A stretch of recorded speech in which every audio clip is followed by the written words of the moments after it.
একটি কথা আছে, all human can reach out to their dreams and I am a dreamer.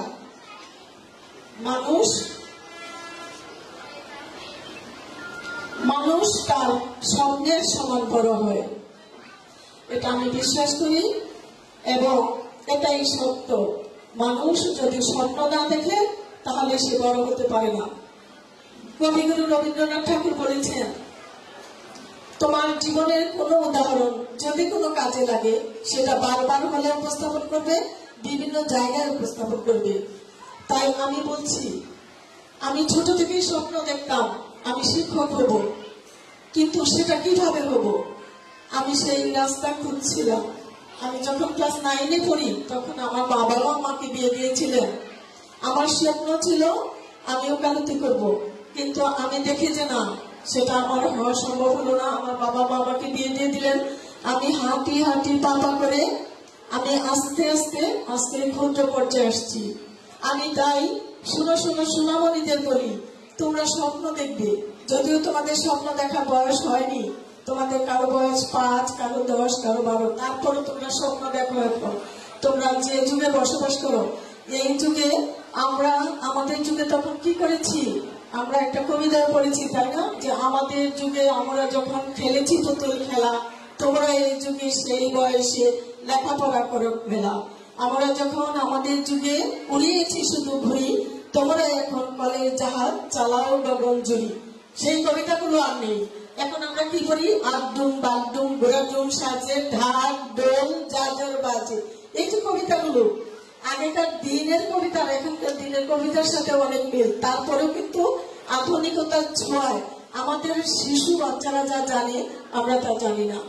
আমি প্রথম ঘাটাইলে কিন্ডারগার্টেন প্রতিষ্ঠিত হয়, অক্সফোর্ড কিন্ডারগার্টেন এবং আজকের যে কিন্ডারগার্টেনটি আইডিয়াল কিন্ডারগার্টেন, এক রাত্রে একসাথে 2টি কিন্ডারগার্টেনের সাইনবোর্ড ঘাটাইলে হয়। ফার্স্ট কিন্ডারগার্টেন ছিল মুকুল একাডেমি, একই রাতে 2টি সাইনবোর্ড ঘাটাইলে ওঠে। সেই কিন্ডারগার্টেনে আমি শিক্ষকতা করেছি।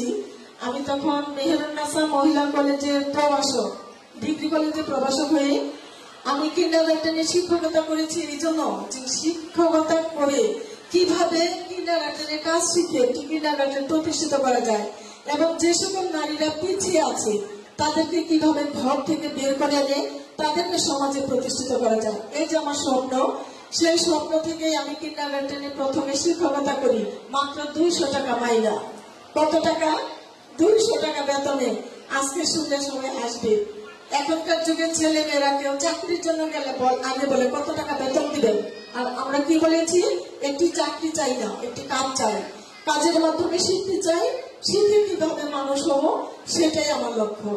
এবং আমি কিন্ডারগার্টেন থেকে যা শিখেছি শিক্ষকতা করে আমি কলেজের প্রভাষক, সহকারী অধ্যাপক, তারপরে প্রিন্সিপাল। আমার এই জীবনের সকল কিছু শেখার মূল চালিকা শক্তি ছিল কিন্ডারগার্টেন। বিশ্বাস করুন আর নাই করুন, মানুষের ইচ্ছা থাকলে মানুষ অনেক দূর পৌঁছায়।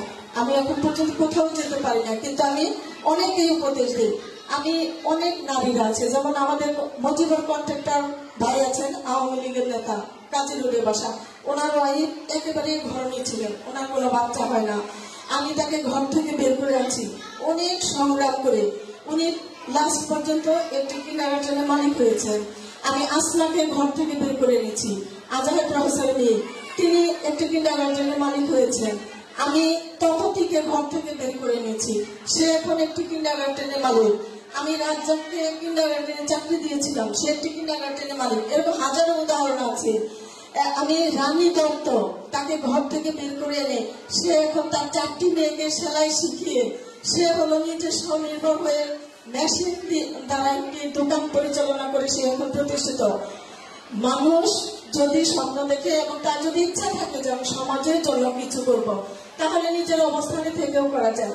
আমি টাকার মালিক হইতে পারি নাই, কোনোদিন আমার ইচ্ছাও নাই যে আমি গাড়ি বাড়ির মালিক হব। তবে আমার ইচ্ছা সমাজে 10 জন মানুষ যেখানে দাঁড়ায় আমি সেখানে একটু দাঁড়াবো এবং আমি যেন সমাজের কারোর জন্য কিছু করতে পারি। আজকের ছোট ছোট সোনামণিরা, তোমরা এতগুলো কথা বললাম, তোমরা অবশ্যই মানুষ হওয়ার জন্য চেষ্টা করবে। তোমরা কি করবে? বাবা মার আদেশ নির্দেশ মেনে চলবে। গুরুজনকে ভর্তি করবে। আমরা এখনো কোন টিচার নামক কাউকে দেখেই পায়ে সালাম করিস। তিনি আমাকে পড়াক বা না পড়ে থাকুন, তিনি তো টিচার। এই যে আদব কায়দা এই যুগে আমরা কার কাছ থেকে শিখেছি? প্রথমে মার কাছ থেকে। মা কি বলতেন আমাদেরকে ডেকে? আমরা 9 ভাই বোন, উনি বলতেন তোমরা সবসময় শিক্ষক নামক কাউকে দেখেই সালাম দিবে, গাড়িতে থাকলে স্থানটা ছেড়ে দিয়ে দাঁড়াবে। এবং সেই অবস্থা এখনো আমার আছে, আমরা চেষ্টা করি। তো কিন্ডারগার্টেন অ্যাসোসিয়েশনের পক্ষ থেকে আমি মাননীয় প্রধান অতিথির কাছে সংগঠনের জন্য কিছু দাবি করছি। সেটা হলো আমাদের কিন্ডারগার্টেন অ্যাসোসিয়েশনের কোনো নিজস্ব জায়গা নেই, ভূমি নেই।